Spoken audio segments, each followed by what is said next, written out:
பழனியில தனியா தெரியும், அந்த கோயிலுக்குன்னு ஒரு தனி சிறப்பு இருக்கு. ஸோ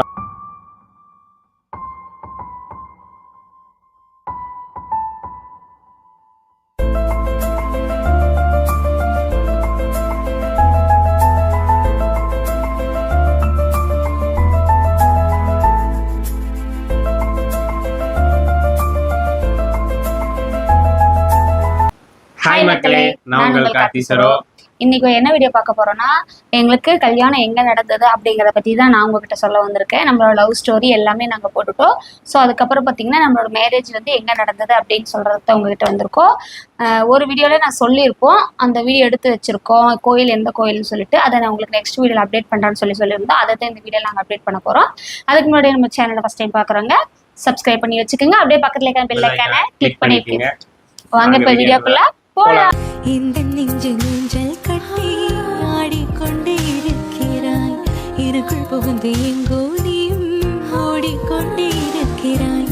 அழகாய் நானும் மாறுகிறேன், அறிவாய் நானும் பேசுகிறேன், சுகமாய் நானும் மலருகிறேன். உனக்கு ஏதும் தெரிகிறதா? ஒரு முறை பார்த்தால் பல முறை இனிக்கிற என்ன விசித்திரமோ? நண்பனே எனக்கு காதலனானால் அதுதான் சரித்திரமோ? கல்யாணம் எங்க நடந்ததுன்னு எல்லாத்துக்குமே ஓரளவுக்கு தெரியும், நாங்க சொல்லிட்டோம். பழனியில நடந்தது. அந்த இடம் தான் சொல்லிருக்கோம். பழனியில பர்టిక్యులரா எங்க நடந்தது அப்படிங்கறது சொல்லல. அது இன்னைக்கு நாங்க சொல்றோம். சோ பழனியில எங்க மேரேஜ் சொல்ல கூடாது. எங்க நடந்தது அப்படின்னா கோயில்ல. பழனியில முருகன் கோயில் இருக்கு, நிறைய கோயில் இருக்கு. நீங்க நினைப்பீங்க என்ன கோயில் நீங்க நினைக்கலாம். அந்த கோயில் ரொம்ப ஸ்பெஷல். பழனியில தனியா தெரியும், அந்த கோயிலுக்குன்னு ஒரு தனி சிறப்பு இருக்கு. ஸோ அந்த கோயிலில் தான் எங்கள் கல்யாணம் நடந்தது. ஸோ பழனியில் அந்த கோயிலில் எங்களுக்கு மேரேஜ் நடந்தது ரொம்ப சந்தோஷம். ஃபர்ஸ்ட் நாங்கள் பிளான் பண்ண கோயில் வேற. ஸோ அது ஏதோ ஒரு பிரச்சனை அது இதுனால அந்த கோயிலில் எங்கள் கல்யாணம் நடக்கல. பட் அதை விட ஒரு சூப்பரான கோயில்ங்கிறத விட ஃபர்ஸ்ட் வந்து அந்த கோயிலுக்கு தான் போய் பண்ணணும் அப்படின்னு சொல்லி போயிருந்தோம். பட் அந்த கோயில் இவ்வளவு ரூல்ஸ் இருக்கிறது எங்களுக்கு தெரியாது. முன்னாடி முன்கூட்டியே நம்ம புக் பண்ணி வைக்கணும், ஃபார்ம் எல்லாம் ஃபில் பண்ணி கொடுக்கணும். அப்பதான் நம்ம சொல்ற டேட்டுக்கு வந்து அங்க மேரேஜ் நடக்கும் அப்படின்னு அந்த கோயில சொல்லிட்டாங்க. ஸோ அதனால அந்த மெயினான கோயில்ல கல்யாணம் பண்ணி ட்ரை பண்ணணும். அதுக்கும் நாங்க ட்ரை பண்ணோம். அவங்க வந்து நிறைய நம்மளோட கல்யாண பத்திரிகையில இருந்து எல்லாமே கேட்டுட்டாங்க. அந்த ஒரு நாள் அந்த ஒரு நிமிஷங்கிறத விட அந்த ஒரு நாள் ஃபுல்லாவே எங்களால வந்து அது ஏற்பாடு பண்ண முடியுமா அப்படிங்கிறது எங்களுக்கு தெரியல. என்னோட ப்ரூஃபு கொஞ்சம் சிலதெல்லாம் வேணும், சிலதை மட்டும் தான் இருந்துச்சு. ஸோ வந்து அதை வந்து ட்ரை பண்ணி பார்த்துட்டு முடியாதனால விட்டுட்டோம். ஆனால் வந்து ஃபிக்ஸ் பண்ண டேட்ல வந்து நடந்துச்சு கல்யாணம். அந்த டைமிங்ல வந்து நடக்கிறது கொஞ்சம் மிஸ் ஆயிடுச்சு. கோயிலில் கல்யாணம் பண்ணுறதுனால இந்த ரூல்ஸ் ஒன்று எங்களுக்கு தெரியாமல் போயிடுச்சு. அது என்ன கோயில்னு பார்த்தீங்கன்னா நம்ம திருஆவினன்குடி தான், நம்ம பழனி அடிவாரத்தில் இருக்குது. அங்கே தான் எல்லா கல்யாணமும் பண்ணுவாங்க. அங்கே தான் ஃபர்ஸ்ட் நாங்கள் ட்ரை பண்ணோம். அதுக்கப்புறம் என்ன பண்ணலாம் அப்படின்னு நாங்கள் யோசிச்சுட்டு, கேட்காத இடம் இல்லை, கேட்காதவங்களுக்கு கிடையாது. ஸோ அவங்க எல்லாத்துக்கிட்டையும் கேட்டு என்ன பண்ணலாம் இது பண்ணலாம் எல்லாரும் ஒவ்வொன்றும் சொன்னாங்க. ஒவ்வொன்றும் சொல்ல ஒவ்வொன்றும் சொன்னோம். இதுக்கு அடுத்தது என்ன பண்ணணும்னு பார்த்தீங்கன்னா ரெஜிஸ்டர் ஆஃபீஸ் போனோம். ஆமா, அங்க இருக்க பழனியில் இருக்க ரெஜிஸ்டர் ஆஃபீஸ் போனோம். நாங்க இந்த விஷயம் எல்லாம் யாருக்குமே தெரியாது. உங்ககிட்ட தான் நான் ஃபர்ஸ்ட் டைம் சொல்றோம். எங்க வீட்டுல யாருக்குமே தெரியாது. உங்ககிட்ட நான் ஷேர் பண்றோம், கேட்டிருக்கீங்க. அதுக்காக தான் அடுத்த ஸ்டெப் என்னன்னு சொன்ன பார்த்தீங்கன்னா ரெஜிஸ்டர் ஆஃபீஸ் தான் போனோம். ஸோ அங்கே போய் ரொம்ப நேரம் வெயிட் பண்ண வச்சாங்க. ரொம்ப நேரம் வெயிட் பண்ணி வச்சு அவங்களும் வந்து சாட்சி கையெழுத்து போடுறதுக்கெல்லாம் கேட்டாங்க. அம்மா அப்பா அவங்கள ப்ரூஃப்லாம் கேட்டாங்க. இதெல்லாம் நிறையவே கேட்டாங்க. ஏன்னா பொண்ணு மாப்பிள்ளையோட லோக்கல் ஏரியாவில் இருக்க ரெஜிஸ்டர் ஆஃபீஸ்னா ஓகே, எந்த ஒரு கேள்வியும் கிடையாது. ப்ரூஃப் இருந்தா ஓகே, மேரேஜ் ரெஜிஸ்டர் பண்ணிடுவாங்க. பட் எங்க ஊர் அது கிடையாது. எங்க ஊர் மூலனூர். ஸோ நாங்கள் இருக்கிறது பழனி. ஸோ எங்க ஊருக்கும் பழனிக்கும் சம்மந்தம் இல்லாதனால நிறைய ப்ரூஃப் கேட்டாங்க. கையெழுத்து வேணும், சாட்சி கையெழுத்து வேணும், அப்படி இப்படி நிறைய ப்ரூஃப் கேட்டனால கொஞ்சம் அப்படியே ரிஜிஸ்டர் ஆஃபீஸும் ரொம்ப எங்களுக்கு அந்த நேரத்தில் என்ன பண்ணுறதுன்னு தெரியல. ஏன்னா நம்ம யாருக்கிட்ட போய் இதை பற்றி கேட்டாங்க கூட ஸோ நியூஸ் ஏதாவது நம்ம வீட்டு சைடு போயிடும், ஸோ நம்ம எங்கே இருக்குங்கிறது தெரிஞ்சிடும். அப்படிங்கிறனால நாங்கள் யார்கிட்டையும் ஹெல்ப் கேட்கவும் முடியல. அதுதான் எங்களுக்கு அன்னைக்கு நடந்த ஒரு ரொம்ப மனசுக்குள்ள ஒரு இதாகவே ஓடிட்டு எப்படி மேரேஜ் நடக்குமா அன்னைக்கு ரொம்ப ஒரு பதட்டத்திலே இருந்தோம். பட் ஏதோ ஒரு முருகன் புண்ணியத்தினால ஸோ அவங்க அங்கே கோயில்லேயே நிறைய பேருக்கு கேட்டோம். அதே மாதிரி ரிஜிஸ்டர் ஆஃபீஸ்லேயும் நிறைய பேருக்கு கேட்டோம். அவங்க சில ஐடியாஸ் கொடுத்தாங்க, இந்த கோயிலில் பண்ணிக்கோங்க, எங்கே பண்ணலாம் ஏது பண்ணலாம் நிறைய பேர்த்துக்கிட்ட நாங்கள் அங்கே இருக்கவங்கக்கிட்டே வந்து நாங்கள் கேட்டோம். கேட்டதுக்கு அப்புறம் வந்து ஒரு கோயில் வந்து நிலையா சொன்னாங்க. சரி ஓகே, அந்த கோயிலுக்கு போகிறதுக்கு முன்னாடி என்னென்ன ஏற்பாடு பண்ணணும் அப்படிங்கிறத வந்து நாங்கள் வந்து ரெடி பண்ணிக்கிட்டோம். மாலை வாங்கினோம், மெட்டி வந்து நம்ம பழனியில் இருக்க தங்கமயில் ஜுவல்லர் தான் நாங்கள் வந்து மெட்டியும் வாங்கினோம். போய் 2 பேரும் சேர்ந்து தான் போய் வாங்கினோம். அதுக்கப்புறம் வந்து மெயினாக வந்து மாங்கல்யம் வந்து அப்போவே வந்து மாமா ஒரு 1/4 பவுனில் மாங்கல்யம் வந்து வாங்கிட்டு வந்திருந்தாங்க. உண்மையாலுமே அதில் தான் இவர் வந்து எனக்கு தாலியே கட்டினாரு, அந்த மாங்கல்யத்தில் தான். அதெல்லாம் ரெடி பண்ணி வச்சுட்டு தான் நாங்கள் அந்த கோயிலுக்கே போனோம். அந்த கோயிலுக்கு போனதுக்கப்புறம் இப்படின்னு நாங்கள் சொன்னதுக்கப்புறம் அவங்க சரிங்க பண்ணிக்கலாம் அப்படின்னு சொல்லி சொன்னாங்க.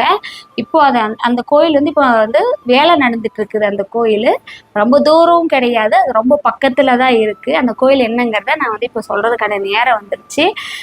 அந்த கோயில் எதுனா நம்மளோட பழனி அடிவாரத்திலே இருக்க மீனாட்சி சுந்தரேஸ்வரர் கோயில் தான். அந்த கோயில் வந்து நாங்கள் வீடியோ எடுத்திருக்கோம். இந்த வீடியோவில் நாங்கள் வந்து ஆட் பண்ணுறோம். நாங்கள் வந்து 1 வருஷத்துக்கு அப்புறம் நாங்கள் கல்யாண நாளைக்கு அந்த கோயிலுக்கு போனதுக்கப்புறம் அந்த கோயில் வேலை நடந்தது. உள்ளே போய் மன திருப்தியாக வந்து சாமி கும்பிட்டு வந்தோம்.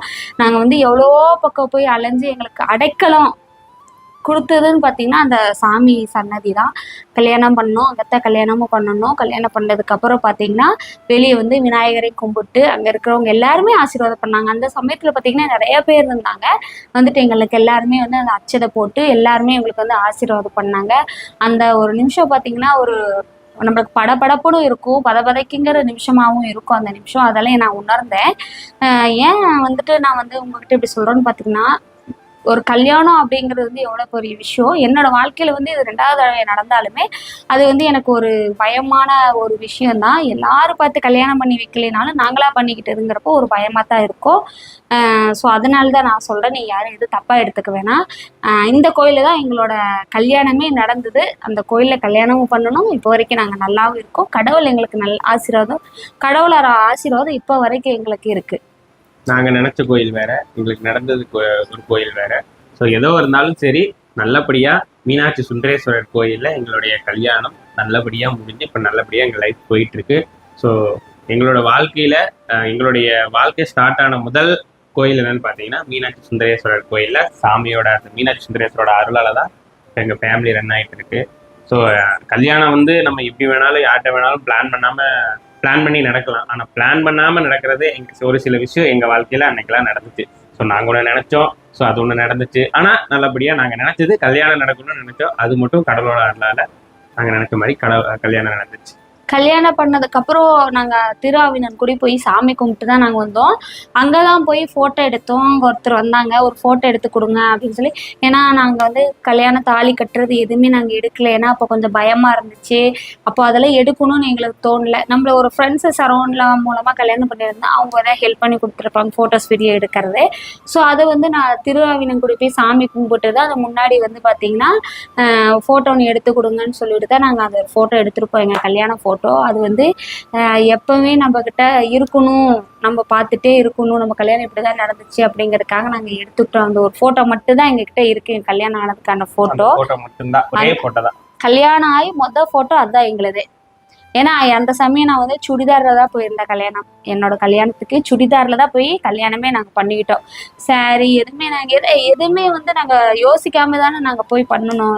ரிஜிஸ்டர் பண்ணிக்கலாம் தான் போனது, கல்யாணம் பண்ணிக்கங்கிறத அங்கே போய் அந்த நேரத்துக்கு தகுந்தாப்புல மாறினது. ஸோ அதுதான் உண்மை. இந்த உண்மை இப்போ சொல்லியிருக்கோம். ரெஜிஸ்டர் பண்ணிக்கலாம் மட்டும்தான் போனோம். மேரேஜ் ரெஜிஸ்டர் மட்டும் பண்ணிக்கிட்டா ஓகே, அப்புறம் கூட கல்யாணம் தாலி கட்டிக்கலாம் அப்படின்னு நினச்சி போனோம். ஆனால் அங்கே போனது வேற, ஸோ அங்கே நடந்தது எங்களுக்கு வேற.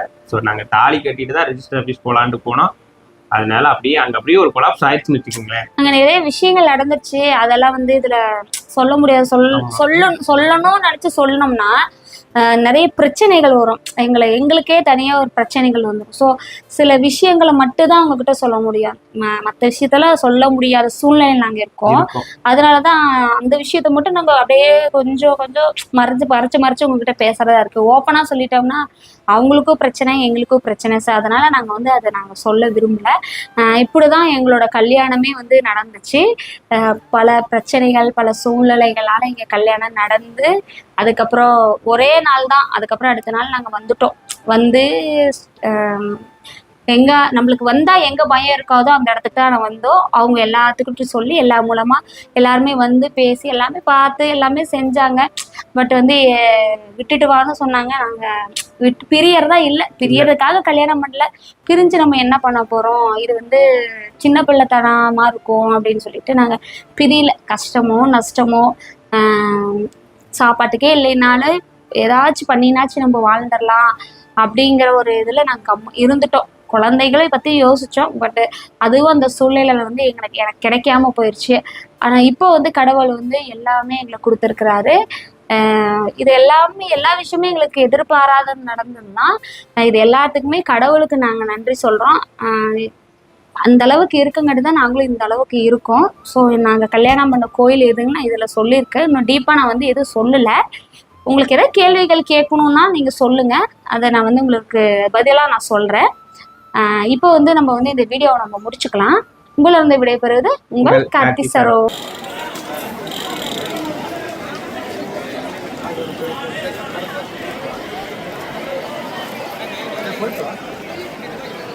இதெல்லாம்